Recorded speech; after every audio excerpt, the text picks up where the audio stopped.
ಕಗ್ಗದ ಪದ್ಯಗಳನ್ನು ನೋಡ್ತಾ ಇದ್ದಾಗ ಡಿ ವಿ ಜಿ ಅವರು ಬರೆದ ಮರಳು ಮುನಿಯನ ಕಗ್ಗ ಹೇಗಿದೆ ಅಂತಂದ್ಬಿಟ್ಟು ಒಂದು ಸಲ ನೋಡಬೇಕು ಅಂತ ಅನಿಸುತ್ತೆ. ಈ ಬಡವರ ಮನೆಗೆ ಬನ್ನಿ ಅಂತ ಕೆಲವರು ಆಹ್ವಾನಿಸ್ತಾರೆ. ಈ ಬಡವ ಅಂದರೆ ಯಾರು, ಹಾಗಂತ ಬಡವ ಅನ್ನೋದಕ್ಕೆ ಡಿ ವಿ ಜಿ ಅವರು ಯಾವ ಥರ ವಿವರಣೆ ಕೊಡ್ತಾರೆ ಅಂತಂದ್ಬಿಟ್ಟು ಅಂತ ಈ ಪದ್ಯದಿಂದ ನಿಮಗೆ ಗೊತ್ತಾಗುತ್ತೆ.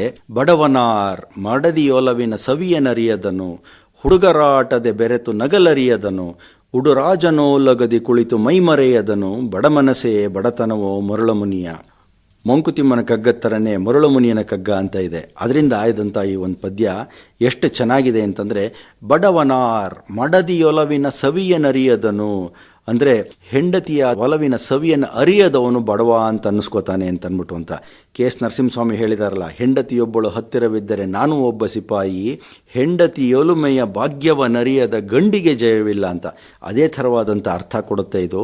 ಬಡವನಾರ್ ಮಡದಿಯೊಲವಿನ ಸವಿಯನರಿಯದನು, ಹುಡುಗರಾಟದೆ ಬೆರೆತು ನಗಲರಿಯದನು ಅಂದರೆ ಹುಡುಗರ ಜೊತೆ ಸೇರಿಕೊಂಡು ನಾವು ನಗಬೇಕಂತೆ, ನಾವು ಅವ್ರ ಜೊತೆ ಆಟ ಆಡಬೇಕು ಅಂತ, ಆವಾಗಲೇ ನಮ್ಮ ಮನಸ್ಸಿಗೆ ಮುದ ನೀಡುತ್ತೆ ಅಂತ.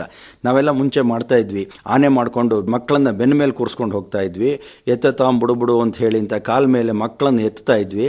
ಹೀಗೆ ಮಕ್ಕಳೊಡನೆ ಮೈ ಮರೆತು ಆಟ ಆಡ್ತಾ ಇದ್ವಿ. ಒಂದು ಥರ ವ್ಯಾಯಾಮ ಕೂಡ ಆಗ್ತಾ ಇತ್ತು. ಆದರೆ ಈಗ ಯೋಚನೆ ಮಾಡಿ, ಹುಡುಗರಾಟದೆ ಬೆರೆತು ನಗಲರಿಯದನು, ಉಡುರಾಜನೋಲಗದಿ ಕುಳಿತು ಮೈಮರೆಯದನು. ಸ್ವಲ್ಪ ಜ್ಞಾಪಿಸ್ಕೊಳ್ಳಿ, ಹಿಂದಕ್ಕೆ ಹೋಗಿ ಬೆಳದಿಂಗಳು ಊಟ ಮಾಡ್ತಾ ಇದ್ವಿ, ಕೈ ತುತ್ತು ಹಾಕೋರು ನಾವೆಲ್ಲ ಕುಳಿತುಕೊಂಡು ಒಟ್ಟಿಗೆ ತಿಂತಾ ಇದ್ವಿ. ಎಂಥ ಮಧುರ ಬಾಂಧವ್ಯ ಸೃಷ್ಟಿಸುತ್ತೆ ಅಂತೀರಾ? ನೀವು ಇನ್ಯಾವ ವಿಧಾನದಿಂದಲೂ ಇಂಥ ಮಧುರ ಬಾಂಧವ್ಯ ಪಡೆಯೋದಕ್ಕೆ ಅಥವಾ ಸಂಪಾದಿಸೋದಕ್ಕೆ ಸಾಧ್ಯವಿಲ್ಲ. ಏಕೆ ಗೊತ್ತಾ? ಈ ಪದ್ಯ ಎಷ್ಟು ಚೆನ್ನಾಗಿ ಹೇಳುತ್ತೆ ಅಂತಂದರೆ, ಸಾಮಾನ್ಯವಾಗಿ ಕಾಫಿ ಟೀಯಲ್ಲಿ ಸಕ್ಕರೆ ಇರುತ್ತೆ, ಮನೆಯಲ್ಲಿ ಅಕ್ಕ ಕೊಡುವ ಕಾಫಿಯಲ್ಲಿ ಅಕ್ಕರೆ ಇರುತ್ತೆ, ಇಷ್ಟೇ ವ್ಯತ್ಯಾಸ ಅಂತ. ಉಡುರಾಜನೋಲಗದಿ ಕುಳಿತು ಮೈಮರೆಯದನು, ಬಡಮನಸೇ ಬಡತನವೋ ಮರಳು ಮುನಿಯ ಅಂಥೇಳಿ ಅಂತ. ಅಂದರೆ ನಮ್ಮ ಮನಸ್ಸೇ ಬಡತನದಿಂದ ಕೂಡಿಬಿಟ್ಟಿದೆ, ಹಾಗಾಗಿ ನಾವು ಬಡವ ಅಂತ ಅನ್ನಿಸ್ಕೋತೀವಿ ಅಂತ. ಇಂದಿನ ಸಂಸಾರದಲ್ಲಿ ಕುಟುಂಬದ ಎಲ್ಲ ಸದಸ್ಯರಿಗೂ ಒಂದೊಂದು ಕೋಣೆ, ಪ್ರತ್ಯೇಕ ಕೋಣೆಗಳ ವ್ಯವಸ್ಥೆ ಇರುತ್ತಂತೆ. ನನ್ನ ಪ್ರಕಾರ ಒಂದು ಹಂತದವರೆಗೆ ಮಕ್ಕಳ ಜೊತೆನೇ ಅಪ್ಪ ಅಮ್ಮ ಮಲಗಿದರೆ ಬಾಂಧವ್ಯ ಗಟ್ಟಿಯಾಗಿರುತ್ತೆ ಅಂತ ಅನಿಸುತ್ತೆ. ವಿವೇಚನೆ ನಿಮಗೆ ಬಿಟ್ಟಿದ್ದು.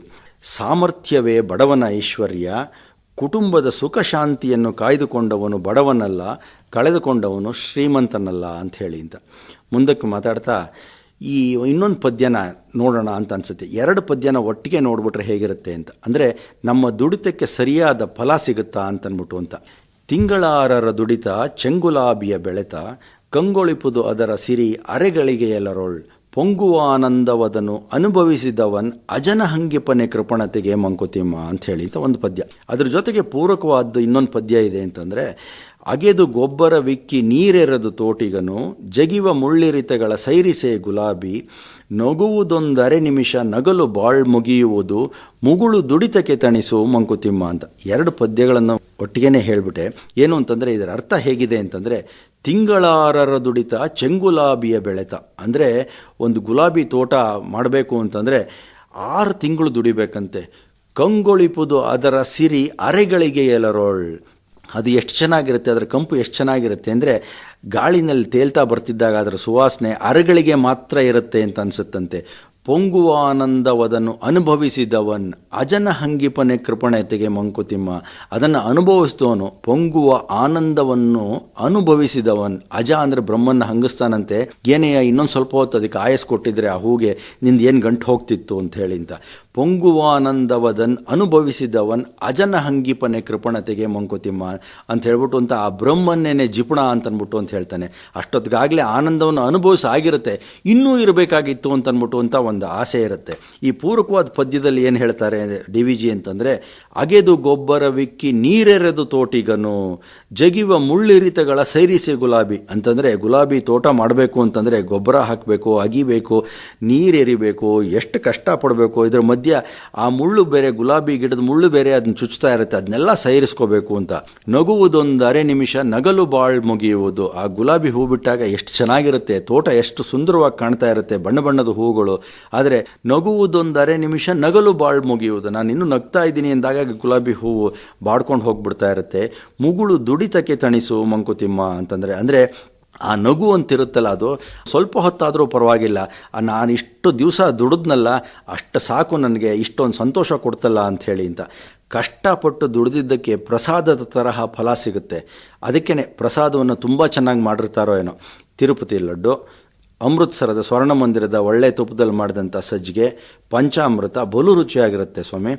ಜಾಸ್ತಿ ತಿಂದರೆ ತೂಕ 3 ಅಂಕಿ ದಾಟತ್ತಷ್ಟೇ. ಯಾವುದೇ ವ್ಯವಹಾರದಲ್ಲೂ ಕೂಡ 10% ಅಷ್ಟೇ ಲಾಭ ಕೊಡೋದು. ಹಾಗೆ ನಮ್ಮ ಜೀವನದಲ್ಲೂ ಕೂಡ ಆನಂದ ಸಂತೋಷ ದೊರಕುವುದು 1-2 ಕ್ಷಣ ಅಷ್ಟೇ. ಆದರೆ ಮನುಷ್ಯ ಅದರ ಲಾಭ ಅಂದರೆ ಅದನ್ನೇ ಮೆಲುಕು ಹಾಕಬೇಕು ಅಂತ ಹೇಳಿ ಅಂತ. ಹೇಗಪ್ಪ ಇದನ್ನು ಮೆಲುಕು ಹಾಕಬೇಕು ಅಂತಂದ್ಬಿಟ್ಟು ಅಂದರೆ, ಸುತೆಯ ಪೋಷಿಸಿ ಬೆಳೆಸಿ ದನ ಕನಕದೊಡನ್ ಅವಳನ್ ಇತರ ಗ್ರಹಕ್ಕಿತ್ತು ನೀಂ ಕೇಳುವ ಮುಯ್ಯೇನು, ಪ್ರತಿಫಲವು ಬೇರೇಕೆ ಸುಕೃತಕದು ತಾನೇ ಫಲ ಹಿತಮನದ ಪಾಕಕದು ಮಂಕುತಿಮ್ಮ ಅಂತ ಹೇಳಿ ಅಂತ. ಅಂದರೆ ಒಂದು ಭಾವಾರ್ಥ ತಗೊಂತು ಅಂತಂದರೆ, ಒಳ್ಳೆಯ ಕೆಲಸಕ್ಕೆ ಅಂತಹ ಫಲವೇ ಸಿಗುತ್ತೆ ನಮಗೆ. ಇದು ಒಳ್ಳೆಯ ಕೆಲಸ ಆದ್ದರಿಂದ ಈ ಮನಸ್ಸಿನ ಸಂಸ್ಕಾರಕ್ಕೆ ಅದು ಒಳ್ಳೆಯದು ಅಂತಂದ್ಬಿಟ್ಟು ಅಂತ ಇದರ ಭಾವಾರ್ಥ. ಅಂದರೆ ಸುತೆಯ ಪೋಷಿಸಿ ಬೆಳೆಸಿ ದನ ಕನಕದೊಡನೆ ಅವಳನ್, ಮಗಳನ್ನು ಹೆತ್ತು ಪೋಷಿಸಿ ಬೆಳೆಸಿ ದನ ಕನಕ ಎಲ್ಲ ಕೊಟ್ಬಿಟ್ಟು ಅವಳನ್ನು ಇತರ ಗ್ರಹಕ್ಕಿತ್ತು ಬೇರೆ ಇನ್ನೊಂದು ಮದುವೆ ಮಾಡಿಸ್ಕೊಟ್ಬಿಟ್ಟು ಗಂಡನ ಮನೆಗೆ ಕಳಿಸ್ತೀವಲ್ಲ, ಆವಾಗ ನೀನು ಕೇಳುವ ಮುಯ್ಯೇನು ಅಂತ ನಮಗೆ ನಾವೇ ಕೇಳ್ಕೋಬೇಕಂತೆ. ಪ್ರತಿಫಲವು ಬೇರೇಕೆ ಸುಕೃತಕದು ತಾನೇ ಫಲ. ನಮ್ಗೆ ಇನ್ನೊಂದು ಪ್ರತಿಫಲ ಯಾಕೆ ಬೇಕು? ನಮಗೆ ನಾವು ಮಾಡಿದ ಒಳ್ಳೆ ಕೆಲಸ ಅಂತಾದಾಗ ಆ ಕೆಲಸ ಅದೇ ಫಲ ಅಷ್ಟೇ. ಅಂಥ ಒಂದು ಮನೆ ಸಿಕ್ತಲ್ಲ, ಒಂದು ಹುಡುಗಿಗೆ ಒಂದು ದಾರಿ ಕಾಣಿಸಿದ್ವಲ್ಲ ಅಂತ ಅಷ್ಟೇ. ಪ್ರತಿಫಲ ಬೇರೆ ಏನು ಎಣಿಸ್ಬಾರ್ದು ನಾವು. ಹಿತಮನದ ಪಾಕಕದು ಅಂದರೆ ನಮ್ಮ ಮನಸ್ಸು ಒಳ್ಳೆಯದಾಗಿತ್ತು ಅಂತಂತಂದರೆ ಅಷ್ಟು ಸಾಕು ಅಂತ ಹೇಳಿ ಅಂತ. ಅಂದರೆ ಒಳ್ಳೆಯ ಕೆಲಸಕ್ಕೆ ಫಲ ಆ ಒಳ್ಳೆಯ ಕೆಲಸವೇ. ಇದು ಮನಸ್ಸಿನ ಸಂಸ್ಕಾರಕ್ಕೆ ಒಳ್ಳೆಯದು ಅಂತ DVG ಎಷ್ಟು ಚೆನ್ನಾಗಿ ಹೇಳ್ತಾರೆ ಅಂತಂದರೆ, ನಿಜವಾಗ್ಲೂ ನಾವು ಧನ್ಯರಾಗ್ತೀವಿ ಇಂತಹ ಪದ್ಯಗಳನ್ನು ಕೇಳೋದಕ್ಕೆ ಅಂತ ಹೇಳಿ ಅಂತ ಅನಿಸುತ್ತೆ.